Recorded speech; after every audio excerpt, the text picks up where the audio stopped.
hambanya yang menyampaikan firman Tuhan.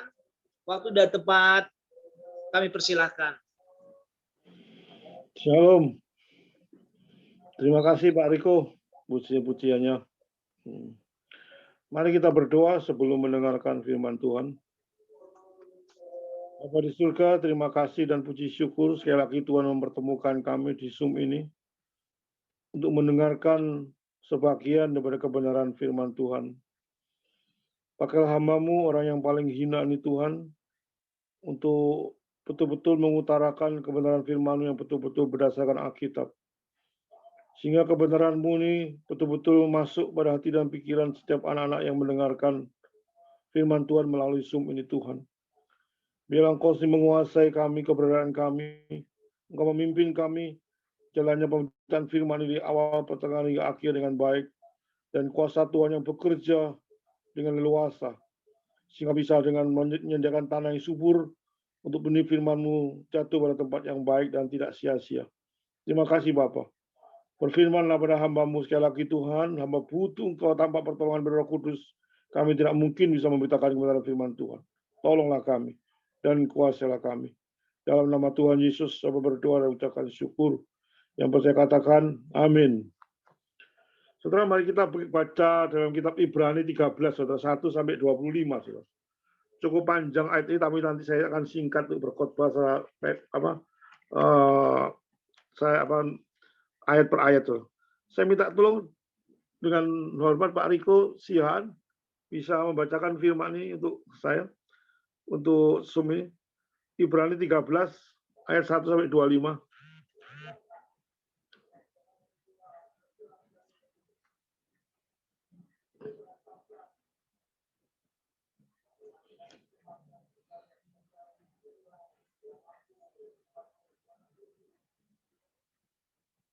Suaranya Pak belum di-mute Pak. Suaranya nggak dengar Pak. Ya, Ibrani 13 1 sampai 25. ayat 1 sampai berapa? 1 sampai 25.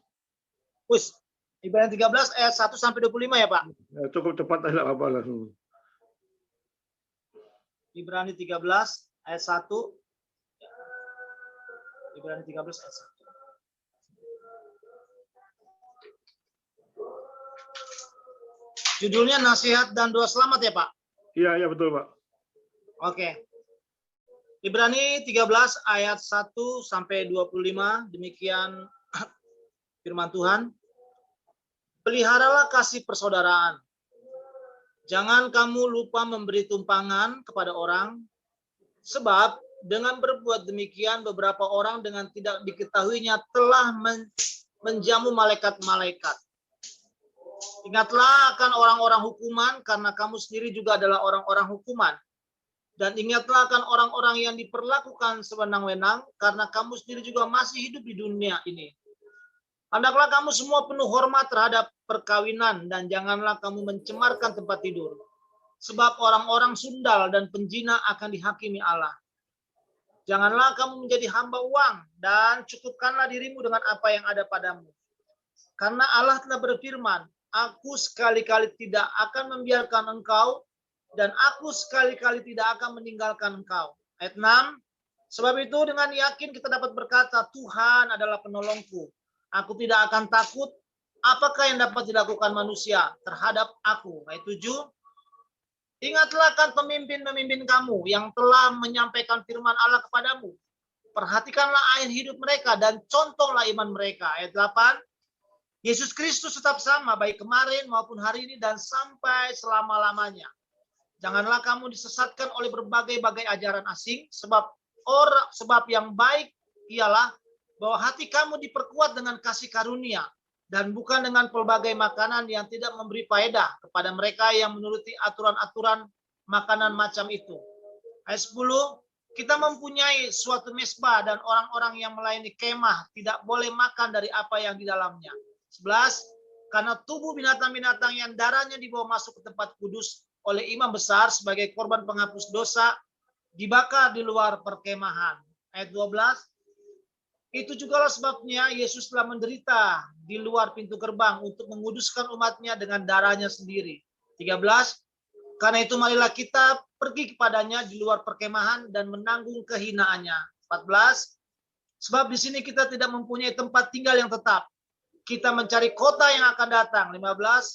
Karena itu, marilah kita oleh Dia senantiasa mempersembahkan korban syukur pada Allah, yaitu ucapan bibir yang memuliakan namanya. 16. Dan janganlah kamu lupa berbuat baik dan memberi bantuan, sebab korban-korban yang demikianlah yang berkenan kepada Allah. 17. Taatilah pemimpin-pemimpinmu dan tunduklah kepada mereka, sebab mereka berjaga-jaga atas jiwamu sebagai orang-orang yang harus bertanggung jawab atasnya. Dengan jalan itu mereka akan melakukannya dengan gembira, bukan dengan keluh kesah, sebab hal itu tidak akan membawa keuntungan bagimu. 18. Berdoalah terus untuk kami, sebab kami yakin bahwa hati nurani kami adalah baik, karena di dalam segala hal kami menginginkan suatu hidup yang baik. Ayat 19. Dan secara khusus aku menasihatkan kamu agar kamu melakukannya, supaya aku lebih lekas dikembalikan kepada kamu.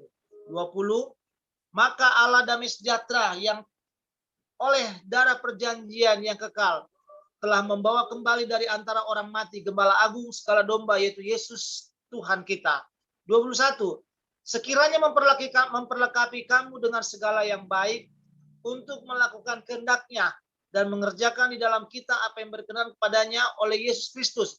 Bagi Dialah kemuliaan sampai selama-lamanya. Amin. 22. Dan aku menasihatkan kamu, saudara-saudara, supaya kata-kata nasihat ini kamu sambut dengan rela hati, sekalipun pendek saja suratku ini kepada kamu. 23. Ketahuilah bahwa Timotius, saudara kita, telah berangkat. Segeralah sesudah yang datang aku akan mengunjungi kamu bersama-sama dengan dia. 24. Sampaikanlah salam kepada semua pemimpin kamu dan semua orang kudus. Ayat 25. Kasih karunia menyertai kamu sekalian.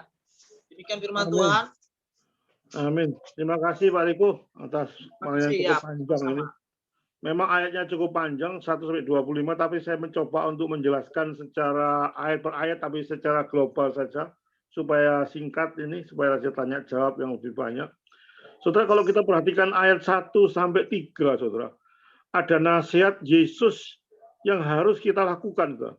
Ada 3 nasihat, saya coba merangkum dari ayat 1-3, saudara. Nasihat pertama, kita harus memelihara kasih persaudaraan. Saudara, kasih persaudaraan di sini maksudnya adalah kasih antara saudara seiman, saudara. Di dalam gereja terutama ditekankan oleh Tuhan Yesus. Kalau saudara dari Yohanes 13:34-35, Yesus menekankan kasih ini seperti ini pada murid-muridnya dalam persekutuan dengan satu gereja. Yohanes 1 ayat 17 juga gitu, ada komitmen dan tindakan yang nyata dalam satu gereja. Jadi kasih kepada saudara seiman ini tanpa memandang ras, tanpa memandang suku, tanpa memandang orang kaya atau orang miskin. Pokoknya kita menjadi saudara seiman itu harus ada kasih persaudaraan. Kasih persaudaraan itu berarti kita harus fair, harus menunjukkan suatu keimanan yang kuat, ada satu relasi yang baik, saling memperhatikan dan saling menolong. Itu dimaksud dengan kasih persaudaraan, saudara. Di dalam gereja mestinya, harusnya, harus ada kasih persaudaraan, saudara. Saudara, yang kedua, kita harus bersikap ramah, katanya. Saudara, ciri khas daripada pemimpin gereja atau gembala ada suatu sikap yang ramah. Sikap yang ramah ini perlu sekali kalau saya membaca 1 Timotius 1, 1 Timotius 3 ayat 2, itu seorang gembala itu harus punya satu sikap yang ramah. Tidak mudah marah, tidak mudah emosi, suka memberi tumpangan kepada orang asing, katakan. Jadi kita harus melihat konteksnya bahwa seorang gembala itu mesti ramah pada semua orang, saudara. Bukan berarti kompromi, saudara. Ramah lain beda dengan kompromi. Ramah berarti satu sikap untuk menerima orang dengan apa adanya, saudara.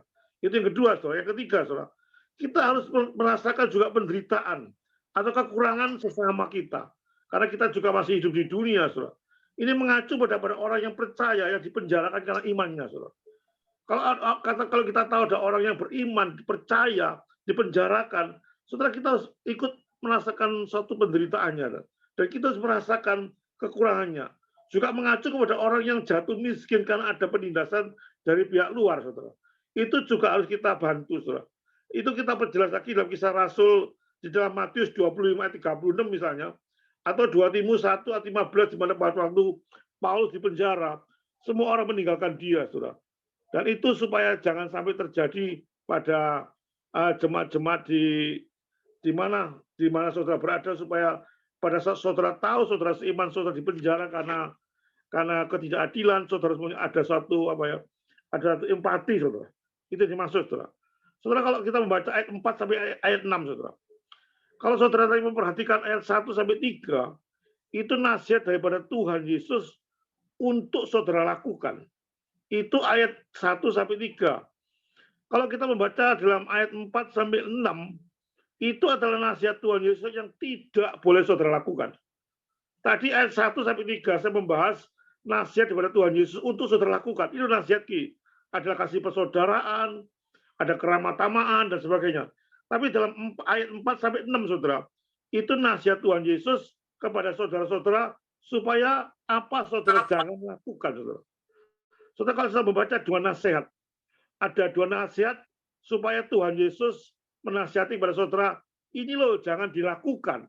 Yang tadi ayat 1 sampai 3 ini lakukan, tapi ini ayat 4 sampai 6 jangan dilakukan. Apa nasihatnya, saudara? Nasihat pertama itu menjauhi percabulan. Tuhan ingin setiap anak-anak Tuhan, jemaat-jemaat Tuhan, karena dosa percabulan itu harus dijauhi, saudara. Bukan didekati, saudara.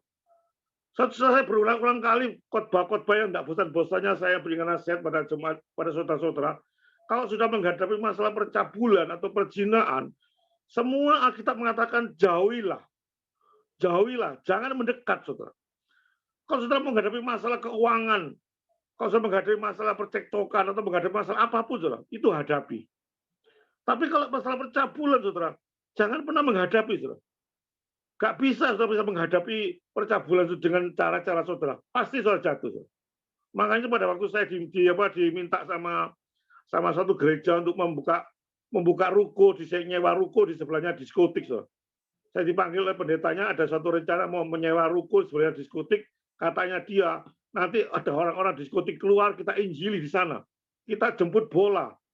Karena kita kontrak suatu ruko sebelahnya diskotik, kalau ada orang keluar dari diskotik, ada orang teler, ada orang apa, kita bisa injili. So. Itu maksudnya dia. So. Kelihatannya maksudnya baik. So. Maksudnya hebat. Oh, ini menangkap jiwa-jiwa yang rusak. Tapi saya sangat tidak setuju. So. Karena Alkitab mengatakan jauhilah percabulan. So. Kalau saya mendekati percabulan, kalau saya mengontrak ruko di sebelahnya diskotik, bukan orang-orang diskotik yang saudara injili, tapi saudara yang juga kena Injil, saudara. Injilnya mereka, saudara. Nggak mungkin saudara pasti bablas lah. Nggak mungkin siapapun, pendeta siapapun, saya tidak jamin ada kekuatan di dalam menghadapi percabulan, saudara. Nggak ada sesuatu kekuatan.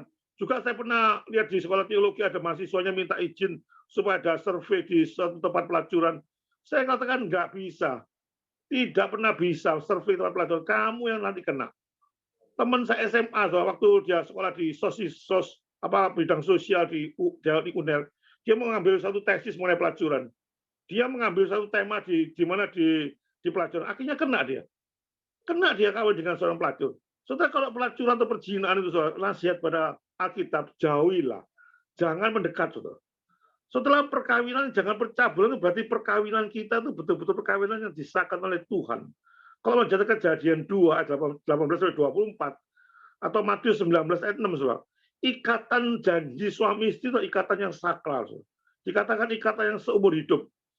Ayat 4 dikatakan, janganlah kamu mencemarkan tempat tidur. Ini berarti hubungan sebagai suami istri itu sah, legal. Dan jangan mencemarkan tempat tidur, jangan sampai tempat tidur saudara dipakai untuk hubungan seks di luar istri atau suami.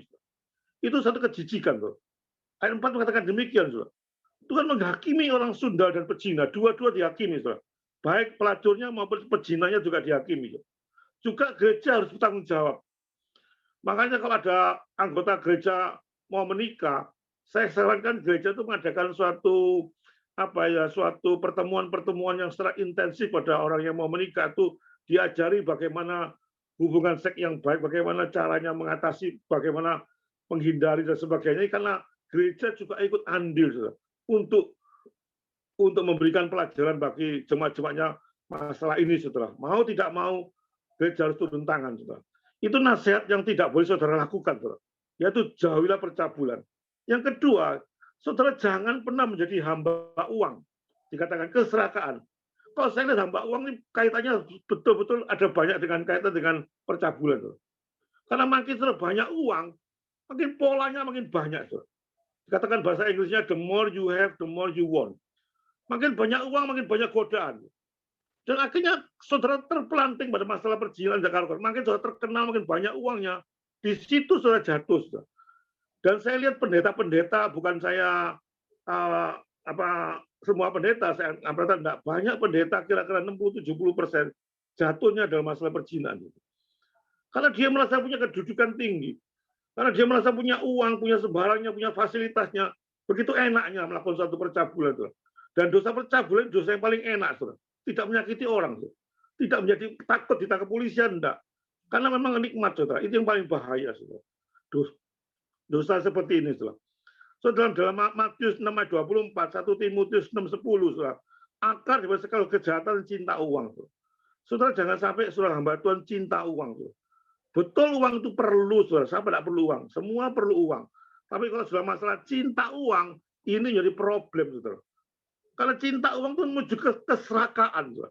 Dan keserakaan itu pasti dengan berbagai macam cara atau nafsu yang hampa dan untuk mendapatkan uang itu dengan cara-cara kotor. Saudara. Itu keserakaan. Saudara. Kalau mendapatkan satu cara-cara yang benar, saudara, tidak ada keserakaan. Di situ keserakaan itu karena kurang terus jadi hamba uang. Pendeta itu tidak terkenal, aduh, dipanggil nggak usah PK, tidak apa-apa. Terkenal, waduh, kalau dipanggil sudah main tarif. Saudara.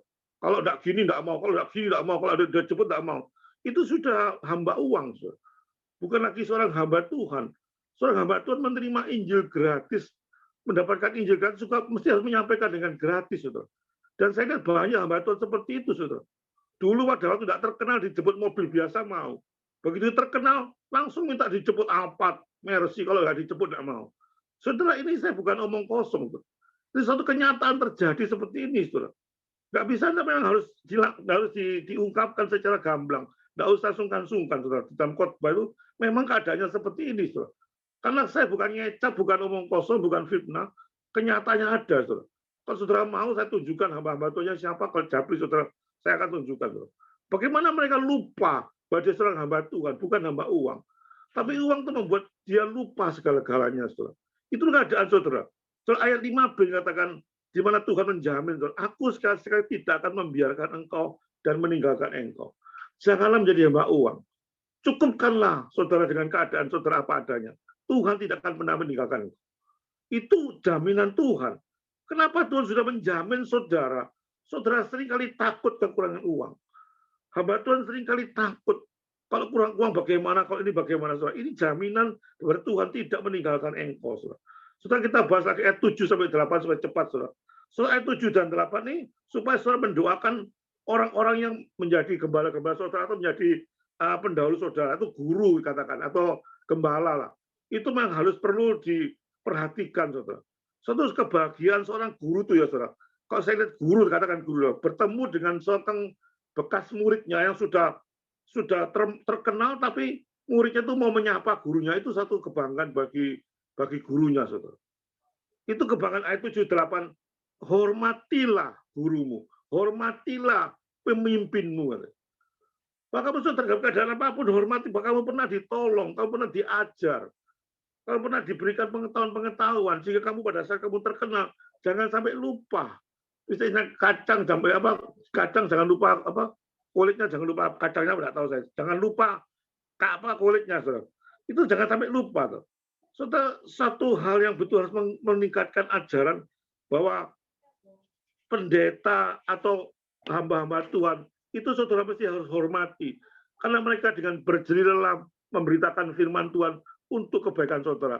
Dan saudara sebagai orang yang baik, orang terkenal, saudara tahu bahwa itulah hamba Tuhan yang dulu pernah mengajari saya. Dan saudara tidak pernah lupa akan kebaikan hamba Tuhan. Itu nasihat, saudara. Saudara, kita lihat ayat 9-16, saudara. Di mana orang-orang Yahudi juga ada peraturan-peraturan makanan. Ini tidak boleh, itu tidak boleh. Dikatakan Tuhan itu di luar kemah. Jadi makanan apapun, menurut saya, apapun ya tidak apa-apa. Kemarin ada orang tanya sama saya di PA, Zoom, di desa lain, apa boleh makan darah, apa boleh makan ini. Saya rasa semua makanan itu dari luar ke dalam itu semuanya halal semua. Justru dari dalam keluar itu haram. Apapun saya rasa, ya ada perbedaan pendapat, tidak ada masalah di satu sekunder, doktrin sekunder. Tapi saya katakan jangan makanan ini, diulang ini, sementara yang lainnya diabaikan. Sementara kita menyembah Tuhan, jadi ucapan syukur kita dengan ucapan mulut, kata ayat 15-16, saudara. Kita menguji Tuhan dengan ucapan syukur pada Tuhan, memuliakan Tuhan kita lupakan. Kita terus sekali masalah-masalah makan makanan, masalah hal-hal yang tidak perlu, kita terus debat-debat, tidak ada ujung-ujungnya, tapi sementara kita senantiasa tidak pernah mengucapkan syukur pada Tuhan. Itu yang dinasihati oleh Tuhan. Saudara jangan mengabaikan makanan. Sudah kalau kamu tidak makan darah di kalau tidak makan, ya sudah mau makan. Yang mau makan ya sudah makan, tapi nggak boleh saling serang menyerang. Yang paling penting ucapan syukur pada Tuhan. Kita harus menyembah pada Tuhan Yesus. Itu menjadi suatu hal yang utama. Karena ada dalam Tuhan ada satu keselamatan, satu-satunya Tuhan dan juru selamat yang harus kita sembah. Saudara ayat 17-15, saudara, yang terakhir saudara yang saya bahas. Doa untuk pemimpin yang melayani Tuhan itu sangat penting. Saudara sedang hamba Tuhan atau sedang pengkhotbah yang betul-betul berkhotbah dengan serius, dengan sungguh-sungguh, betul-betul mengutamakan kebenaran firman Tuhan, mau tidak mau pasti diserang setan dengan berbagai macam cara. Saudara, kalau orang Kristen ngangguran, orang sedang hamba Tuhan memberitakan kebenaran, mengutamakan firman Tuhan dengan acuh tak acuh, dengan sembarangan, tanpa mempersiapkan, tanpa mempunyai satu beban yang serius, setan tidak akan pernah menyerang. Ngapain menyerang orang yang tidak pernah menyerang saya? Itu kata setan. Kalau sudah hamba Tuhan sudah berkhotbah dengan keras, saudara, itu setan pasti bertindak. Saudara. Ini ngaco kerajaan Tuhan, setan. Memporak-porandakan kerajaanku sehingga orang pendeta semacam tidak bisa dibiarkan. Pasti diserang dengan berbagai macam cara. Oleh itu penting sekali ayat 17-15 supaya saudara-saudara jemaat doakanlah gembalamu. Doakan pendetamu yang betul-betul memberikan firman Tuhan yang sangat serius. Kan ada banyak sekali hal-hal yang tidak terduga terjadi. Dan itu betul-betul dialami banyak orang. Makin saudara memberitakan firman Tuhan dengan keras, dengan sungguh-sungguh, saudara makin setan makin menyerang saudara dengan sangat intens sekali. Saudara tidak merasakan. Saya merasakan, betul-betul merasakan, saudara. Serangan itu bertubi-tubi saudara lakukan. Saudara itu katakan, kalau saudara ada gembala seperti itu, ada pendeta seperti itu, doakan. Kak Paulus juga meminta, doakan saya ya, kata Paulus. Karena saya menghadapi begitu banyak bahaya. Saya begitu menghadapi banyak nabi-nabi palsu. Saya begitu banyak menghadapi pengajar palsu. Saya begitu banyak sekali menghadapi pengkhianat-pengkhianat. Saudara, itu banyak sekali rintangan. Maka itu Paulus juga perlu untuk minta doa pada jemaat Filipi, jemaat Tesalonika, jemaat Efesus. Dia minta doa. Nggak salah, saudara, pendeta minta doa. Dan juga saudara sebagai hamba, anak-anak Tuhan, jemaat, itu seharusnya harus mendoakan gembala sidang yang menghadapi begitu banyak tantangan, saudara. Saudara makin saudara bekerja untuk Tuhan dengan mati-matian, setan makin bekerja luar biasa, saudara. Itu sudah suatu paket, saudara.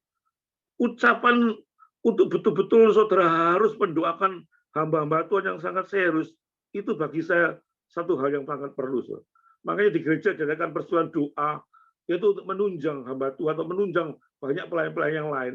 Karena makin saudara makin giat bekerja untuk Tuhan, saudara, setan itu mengeliling, katakan. Dia akan keliling terus, mengaung-ngaung 24 jam. Dan pada saat lengah disikat oleh setan. Itu kerjanya setan. Maka itu tidak bisa kita harus mendoakan banyak hamba-hamba Tuhan. Yang betul-betul hidupnya adalah untuk Tuhan. Waktunya Tuhan. Semua pikiran dikerahkan untuk Tuhan. Sudah betul-betul membawa jiwa-jiwa, menangisi jiwa-jiwa belum mengenal Tuhan. Menyembuhkan banyak orang, memberikan suatu pengetahuan-pengetahuan yang sangat baik, itu membutuhkan suatu pengorbanan yang tiada tara. Sehingga saudara menjadi jemaat-jemaatnya, saudara, harus mendoakan sebagai anak-anak Tuhan. Saudara, yang terakhir, saudara, ucapan berkat dalam penutup suratnya adalah kata-kata yang indah, saudara. Berkat Allah bagi umatnya agar mereka berlimpah dengan anugerahnya, kasihnya, dan memperdamaikan kita yang terputus darinya, saudara. Ada anugerah, saudara. Kita hidup karena anugerah. Keselamatan yang Tuhan berikan pada saudara itu anugerah. Bukan hasil jeripaya saudara. Semua yang saudara miliki itu ada anugerah. Dan supaya saudara sadar bahwa semua yang saudara miliki, apapun yang saudara miliki, saudara, itu titipan Tuhan. Coba kali saya berkali-kali ucapkan, ini titipan Tuhan. Sehingga tidak ada satu kesombongan apapun yang saudara lakukan. Kalau kekayaan, uang, kepandaian, anak, istri, semua titipan Tuhan. Dikatakan ini karena anugerah Tuhan saudara hidup. Sehingga saudara pada saat saudara pandai, pada saat saudara kaya, jangan pernah sombong, ini aku hebat. Aku kaya, aku bisa berbuat apapun juga. Tidak, itu uang Tuhan. Itu kepandaian Tuhan. Suatu saat saudara pasti mati. Semua mati. Semua di Zoom akan mati semua nanti. Pasti ada satu persatu pasti mati. Disitulah saudara dituntut oleh hakim yang adil. Saudara.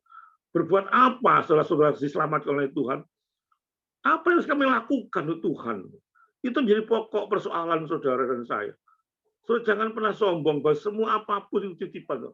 Sehingga pada waktu Tuhan ambil, saudara jangan pernah marah. Saudara. Jangan pernah merasa, waduh rasanya seperti dunia kiamat. Saudara. Apapun saudara. Maka itu saudara saya katakan, saudara mengasihi Tuhan itu number one. Mengasihi semuanya itu di atas segala-galanya Tuhan. Jangan melampaui Tuhan. Saudara ada seorang orang tua mengasihi anaknya luar biasa atau mengasihi istrinya luar biasa pada waktu dia meninggal, saudara. Waduh, bertahun-tahun dia sedihnya luar biasa. Dia tidak sadar bahwa semua itu hidup tidak kekal. Semua pasti mati. Dia karena mengasihi istrinya lebih dari mengasihi Tuhan. Itu yang Tuhan tidak mau. Siapapun juga saudara kasih, memang kasih. Tapi kasih itu tidak boleh lebih daripada kasih Tuhan. Saudara yang terakhir khotbah saudara, akhir khotbah saudara-saudara. Bahwa saya tidak tahu siapa menulis kitab Ibrani, ada orang banyak ngomong Paulus, tapi tidak satu apapun yang saya jelas daripada Paulus. Saya tidak akan membahas siapa menulis Paulus, tapi akhir daripada kitab Ibrani, saudara, karena ayat 3, pasal 13 ayat terakhir, dia tetap memberikan suatu berita kepada saudara.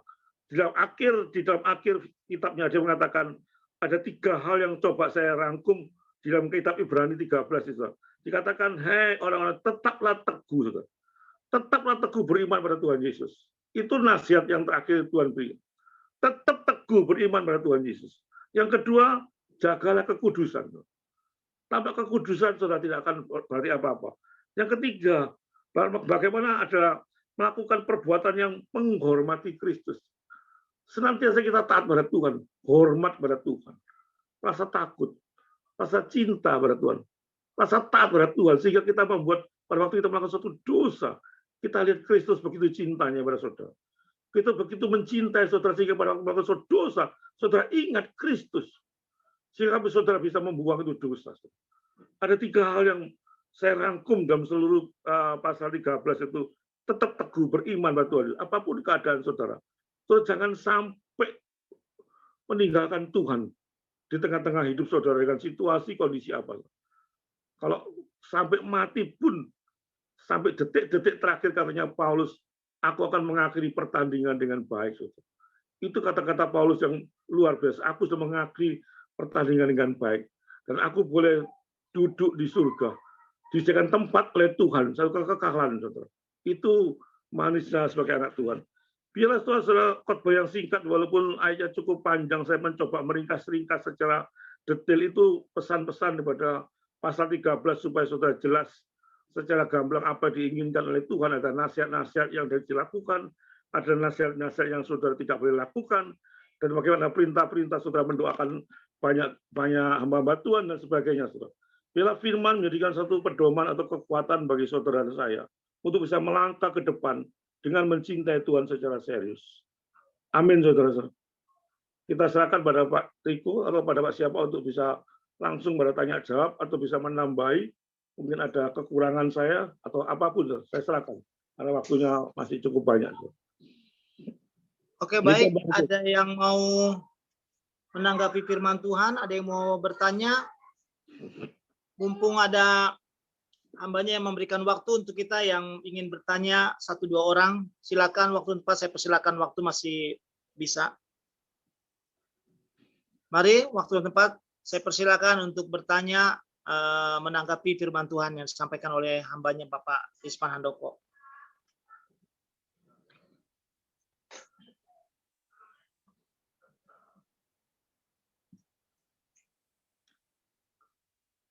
Ada yang mau bertanya? Ada yang mau menanggapi firman Tuhan?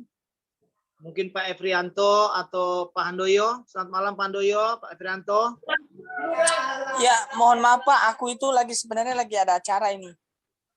Jadi Oh, makanya nggak saya apa-apa. matikan kamera semua ya. Mohon maaf ya, Oke. nggak ada Pak. Iya, luar biasa. Masih sempat Nggak ada. melihat ya. Oke. Oke, jadi nggak bertanya dulu ya. Enggak. Siapa nih? Ibu Mawar apa Pak Mawar nih?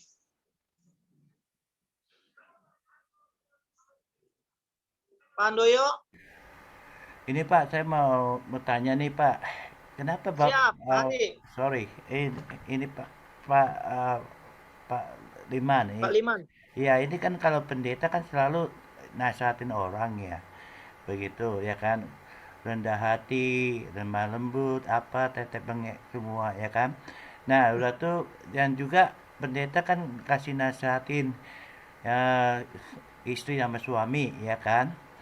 Ah, kita harus apa bantu sama istri ya, saling dukung ya kan, berdua. Ini saya punya buktinya ini Pak, saya pernah lihat tuh di Jakarta, gereja mana itu, pendeta siapa tuh namanya. Nah pas dia pulang dari gereja itu langsung berantem sama istrinya Pak, padahal dia bimbangnya itu bagusnya luar biasa Pak. Ya, bisa terangin nggak Pak? Terus yang Pak ditanyakan apa ya Pak? Liman, menanggapi. Yang ditanyakan apanya Pak gitu Pak Ini maksudnya? saya menanyakan, itu kan pendeta kan selalu nasihatin umatnya kan yang baik ya kan. Am- eh, dengan baik dengan umatnya ya kan. Nah, udah habis dia khotbah, dia pulang ke rumah, dia berantem tuh sama istrinya Pak. Saya lihat sendiri tuh Pak buktinya. Nah, pertanyaan saya kan ya kenapa Bapak pendeta bisa caranya begitu toh, ya kan, nasihatin umatnya begitu, tapi dia pelakukannya kayak begitu Pak.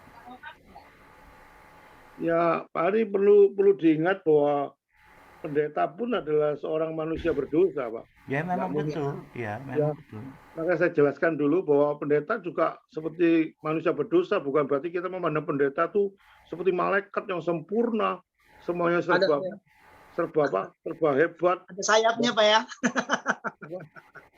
Semua serba hebat, itu satu kesalahan bagi jemaat itu. Dan pendeta itu seringkali berkhotbah itu menyimpan satu rahasia.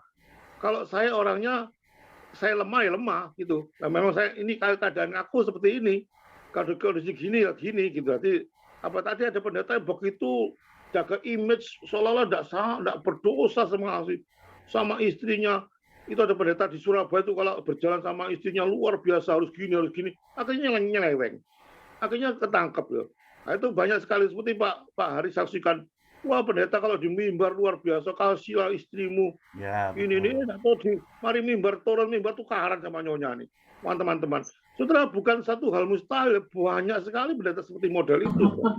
Harusnya nggak pantas dilakukan seperti itu, saudara. Itu namanya gajah di belangkoni iso ngomong nggak iso ngelakoni, bahasa Jawanya gitu ya. Gajah di belangkoni. Gimana Pak Hari? Sudah puas Pak Hari Betul, dengan jawaban?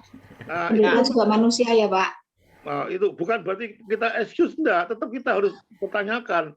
Seorang hamba Tuhan begitu maksudnya. Makanya saya katakan, makin hamba Tuhan makin memberitakan kebenaran firman Tuhan dengan serius. Maksud saya serius, bukan ajaran sesat. Di situ makin setan tuh menggoda dengan berbagai macam cara. Makanya Paulus pun dia seorang rasul hebat. Dia sampai minta pada jemaat-jemaat biasa itu, doakan saya ya, doakan saya. Dia selalu begitu karena dia tahu pada waktu pendeta memberitakan firman Tuhan yang sungguh-sungguh ajaran yang betul-betul berarti Alkitab dengan dipertanggungjawabkan. Setan pada waktu kita mengobrak-abrik, kita memberitakan Injil kepada tiap jemaat itu mengobrak-abrik kerajaan setan. Dan setan tidak terima kalau diobrak-abrik seperti itu. Siapa yang dia terima loh? Kerajaan diobrak-abrik pasti dia marah.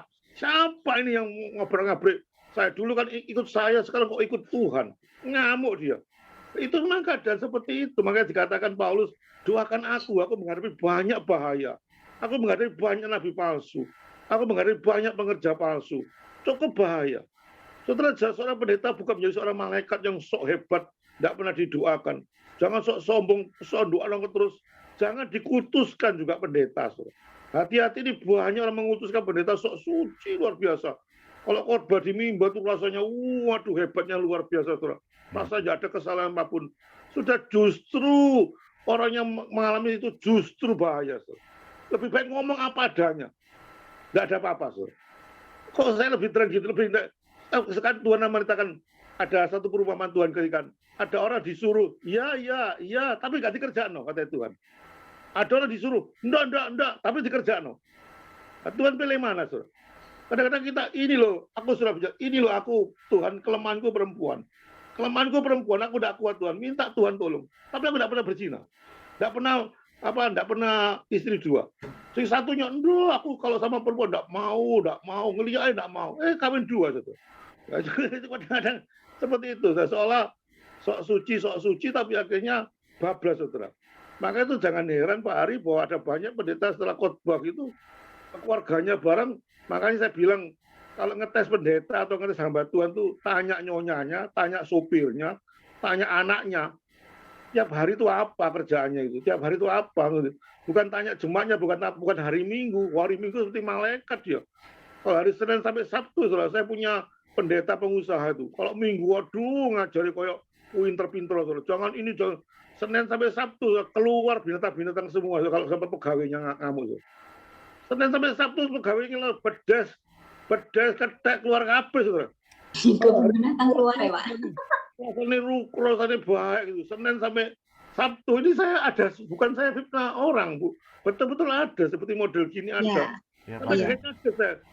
Dia pengusaha kalau di minggu kalau khotbah tuh hebatnya jangan gini ya, jangan gini. Saya sering mengatakan begitu dia lupa bahwa dia tuh ada saya, waduh, manggil pegawai dan salah dikit, waduh, dipisu-pisu kebun binatang keluar semua, Pak. Iya, benar, Pak. Apakah itu modelnya seperti gambar Tuhan? Saya rasa tidak, dia punya belajar. Bukan di excuse, Saudara. Saudara, Tuhan nanti yang mengajar dia, kalau bilang dia anak Tuhan, sungguh-sungguh pasti diajar oleh Tuhan. Iya. Jangan main-main dengan ajaran Tuhan. Dosa itu diterus-teruskan, mentok Tuhan. Saudara, jemaat itu nggak sering diajari. Kalau saya sering mengajari, Tuhan tuh maha kasih. Iya, maha kasih. Tapi Tuhan tuh juga murka loh. Murka, Tuhan tuh bisa murka loh. Saudara baca Yeremia, Yesaya. Waduh, kalau sudah Tuhan murka, kamu tak bilangi, tidak nolak, kata Tuhan. Jangan nyembah entek kamu itu. Kalau kamu disakiti Tuhan, saya dipukul Pak Hari pun, paling dipukul mendol, tidak apa-apa, besok bisa sembuh. Tapi kalau dipukul Tuhan, nangis, Pak. Nangis gak karu-karuan, Pak. Nangisnya itu entek-entekan kalau dipukul Tuhan. Dan orang seringkali datang dikasih berikan sama Tuhan, aku datang dengan kasih atau dengan pedang. Kita seringkali nggak sadar pada dosa. Kemarin saya katakan jatuh dosa, hidup dosa kan beda. So.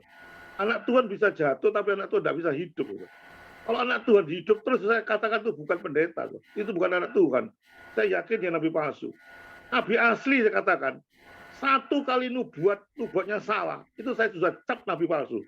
Iya. Tadi dalam Alkitab, tidak ada nabi asli itu meleset. So. Semuanya tepat. So. Ada 100 nubuat, 100 tepat. Kalau ada 100 nubuat, ada 1 meleset, saya tetap yakin nabi palsu. Maka itu jangan pernah sembarangan bernubuat. Jangan pernah sembarangan, ini dari Tuhan. Ini wahyu dari Tuhan secara khusus.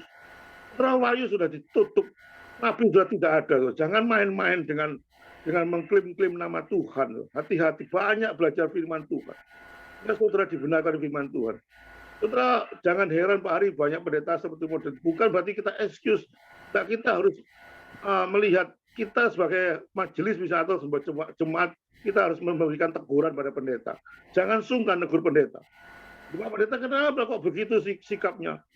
Jangan pernah sungkan. Saudara, pendeta bukan kebal kritik ya, bukan kebal teguran ya. Kita sebagai manusia di hadapan Tuhan sama saja, saudara. Tidak ada perbedaan di hadapan Tuhan. Kalau Pak Hari melihat seorang pendeta demikian, saudara, kalau Pak Hari merasa terbeban, tegur dia. Tapi dengan cara-cara yang baik, dengan cara yang sopan. Itu yang saya bisa jawab, Pak Ari. Iya, saya udah tegur pendeta itu. Saya kenal sih pendeta itu. Selalu dia berkhotbah tuh, saya tolong dia gitu. Tapi pulangnya itu tuh dia udah makiin istrinya binatang lah, anjing lah, bangsat lah, apalah, tetek banyak keluar. Gitu. Saya bilang, lu bagaimana pulang gereja lu ngomong begitu, lu pendeta, saya bilang gitu ya, sadar, saya bilang gitu toh ya kan. Saya sampai nangis itu Pak, apa yang nangis, kenapa pendeta kayak gitu toh ya kan? Saya juga tanda tanya itu. Nah, ada satu lagi tuh Pak yang di daerah Bandung itu apa sih nama tuh gereja apa itu yang perempuan itu diperkosa Pak sama pendeta Pak. Nah itu perempuan itu ngadu sama saya itu Pak. Nah saya nggak percaya masa pendeta bisa perkosa ininya apanya apanya WL-nya Jemaatnya. ya WL-nya itu Pak yang bawa puji-pujian itu Pak. Nah itu dia diperkosa Pak, saya nggak percaya ngomongan dia tuh toh, ya kan. Nah udah tuh saya belikan apa kamera kalau nggak salah itu, saya pasang di gereja, terus saya pasang di mana-mana itu di WC di mana itu saya pasang semua tuh. Saya udah habis berapa jutaan lah, tapi saya mau selamatin perempuan itu tuh. Nah karena saya nggak percaya, buktinya minggu saya buka apa namanya SCTV-nya, saya buka rekamannya itu benar Pak. Waduh, gitu. Sadisnya bukan main pendeta itu. Gitu Pak. Waduh, luar biasa Pak itu pendeta itu. Nah, langsung saya laporkan kepada Polda di Bandung. Polisi Pak, langsung saya tangani. Waduh, saya bilang, waduh, waktu itu tuh saya nggak mau ke gereja lagi tuh Pak. Udah nggak tahan itu semua begituan. Ya, saya lihat dari mata saya sendiri itu Pak. Gitu, saya mau jauhkan gereja itu Pak. Gitu Pak. Tapi ada orang yang nasihatin saya Pak. Ya, bagaimana ya Pak? Kalau Pak Hari kalau saya ngadepi gitu, itu kan di gereja ada majelis Pak. Nah, di Alkitab juga ada aturannya Pak. Panggil dia pertama kali 4 mata Pak. Kalau panggil 4 mata dia masih berbuat gitu, panggil 1 saksi, 2 atau 3 orang. Kalau tetap gitu lagi, umumkan di jemaat. Langsung diumumkan pendeta. Kalau dia tidak mau diumumkan, yang terakhir dikatakan di Alkitab dikucilkan Pak. Dikucilkan berarti dibuang Pak. Berarti dikucilkan bukan berarti dengan benci, tapi kalau dia bertobat kembali bisa kita terima. Itu dikucilkan, betul-betul dikucilkan, nanti nggak dianggap bahwa dia kelihatan tahu. Pak Ari nggak bisa heran, di Surabaya pun juga heboh Pak pendeta seperti itu Pak.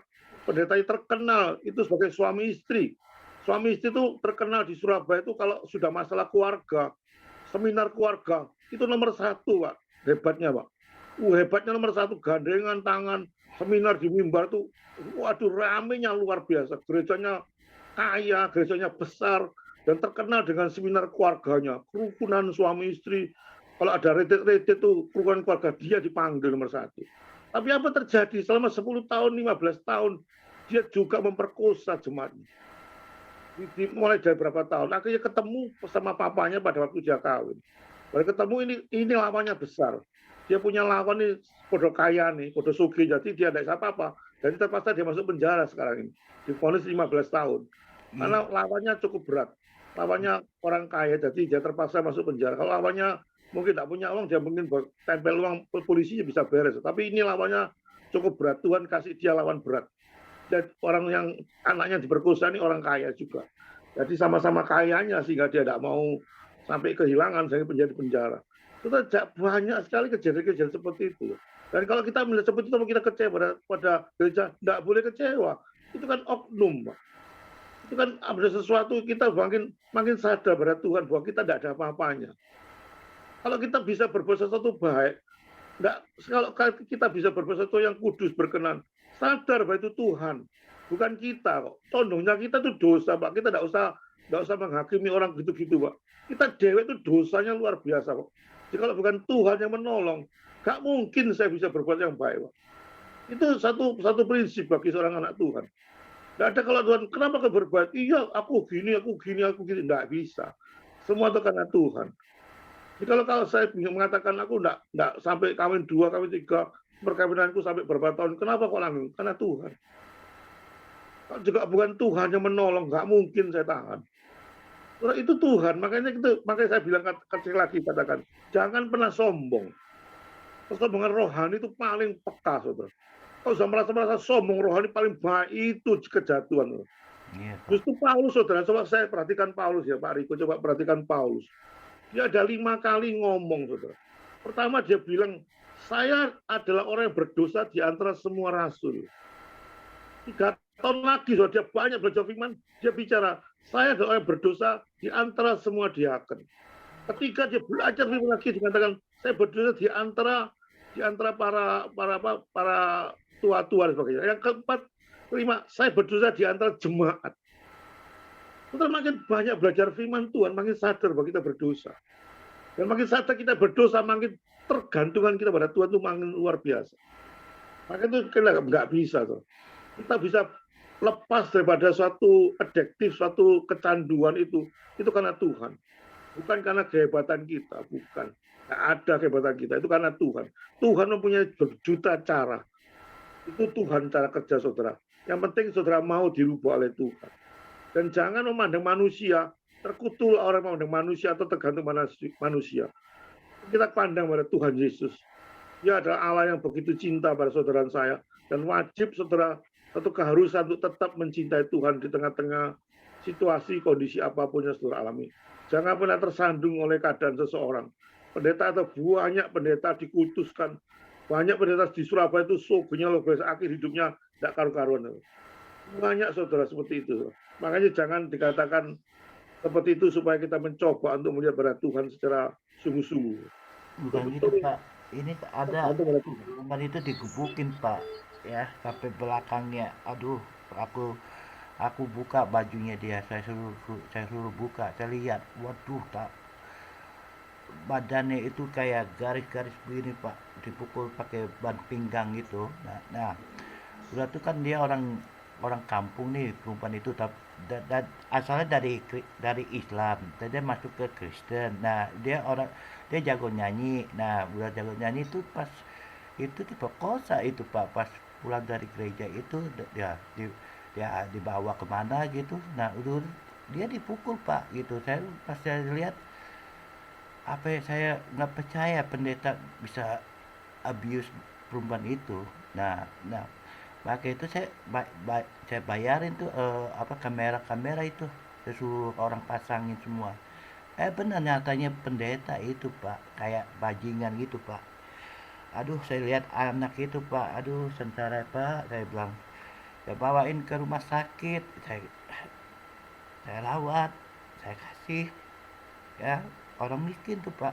Aduh, kasihan bener, Pak. Kayak dia kayak binatang, Pak, disahabatnya, Pak. Begitu, Pak. Itu padahal pendeta itu.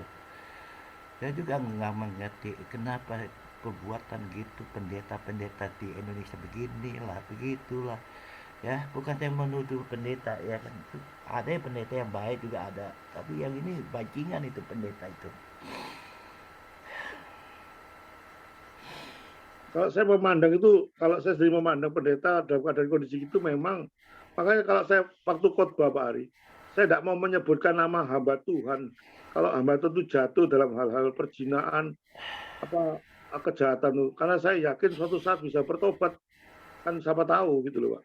Kan kita terus jawab. Tapi kalau saya menyebutkan nama pada hamba-hamba Tuhan yang mengajarkan ajaran sesat, itu lebih bahaya, Pak. Sangat lebih bahaya karena menyangkut masalah surga dan neraka. Mengajarkan sesuatu yang betul-betul tidak berdasarkan Alkitab, itu saya paling getol untuk membantah dan berdebat. Kalau sudah masalah dia berzina, dia apa itu memang urusannya dia sendiri dengan Tuhan. Bukan berarti kita excuse. Kita doakan dia suatu saat bisa bertobat, siapa tahu. Tapi kalau sudah pendeta mengajarkan ajaran sesat di mimbar, ajaran sesat, itu yang seringkali saya marah. Seringkali saya tidak terima. Karena ajaran sesat itu menyangkut orang itu masuk neraka atau surga. Di situ ada bahaya, bisa membunuh.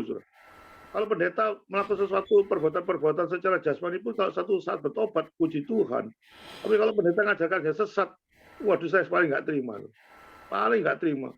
Kan saya pada getol sekali Pak Hari, kan saya lihat ada perbuatan kita masuk ke surga karena perbuatan baik. Itu kan saya tentang luar biasa, Pak. Kan walaupun dia teman baik, tidak peduli siapapun, kalau sudah mengajarkan ajaran seperti itu, saya anggap dia lebih palsu. Dan saya tentang terus itu karena menyangkut banyak orang. Karena dia mengatakan orang Kristen harus berbuat baik untuk masuk ke surga. Itu ajaran yang paling membahayakan. Dan itu tidak bisa dilakukan. Nah, itu banyak hamba Tuhan seperti itu, model orang-orang liberal seperti itu. Dan Pak Ari tahu toh di Zoom itu pada waktu apa yang terjadi. Saya nggak terima dengan model-model seperti itu. Kalau mungkin jatuh dalam masalah-masalah secara hal itu kita masih bisa apa tuh? Ya kita namanya manusia lah, kita doakan sama Tuhan suatu saat Tuhan jamah mungkin. Kalau nggak jamah ya sudah, berarti dia bukan anak Tuhan. Kalau anak Tuhan masih jamah. Tapi kalau ajaran sudah terlanjur keluar, itu menjadi bahaya, Pak. Itu Pak Ari sementara. Atau Pak Riko yang mau tanggapannya Pak Riko? Ya, terima kasih buat tanggapan Firman dan buat pencerahan Firman, buat Pak Hari juga. Biarlah kita menjadi di dalam Zoom ini menjadi orang-orang yang tetap rendah hati, tetap andalkan Tuhan, bahwa hamba Tuhan atau pendeta itu hanya sebagai sarana Tuhan saja, sarana saja. Jadi kita tetap melihat firman Tuhan dan Tuhannya. Hamba Tuhan itu seperti paralon ya Pak, seperti paralon yang dipakai Tuhan saja. Jadi jangan kita lihat paralonnya, tapi airnya itu yang kita serap, bukan paralonnya. Nah, yang membuat orang gagal itu melihat paralonnya, melihat pendetanya, tidak melihat firmannya, sehingga orang imannya goyah. Jadi kita percaya dan kita belajar untuk malam hari ini memandang dan menikmati air surgawi itu, yaitu firman Tuhan. Saya percaya semua kita malam hari ini diberkati. Kita akan masuk dalam doa syafaat. Nanti doa syafaat saya minta dengan hormat di sini Bu Lydia sudah masuk ya. Halo, selamat malam Ibu Lydia. Malam Pak. Ya, mohon izin Ibu Lydia bisa